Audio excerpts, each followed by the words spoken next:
ভালো লাগতেছে না? বলতেছে ভালো লাগতেছে। আর এই যে আপামনি চলে আসবেন এখানে, আর আপনার সুযোগ রয়েছে হলো একটি টোকেন তোলার। হ্যাঁ, টোকেন তুলছে একটা, আইবার রয়েছে আমার দেখার বেলা। সবাই তো ভাবতেছে যে কি পেয়েছে নাকি?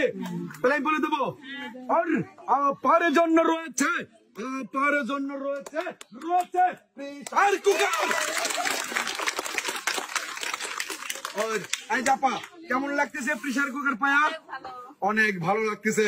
আরেকটা কি হয় না? আর এই যে আমার আপা প্রেসার কুকার সুন্দরভাবে নিয়ে এক সাইডে দেবে, সবাই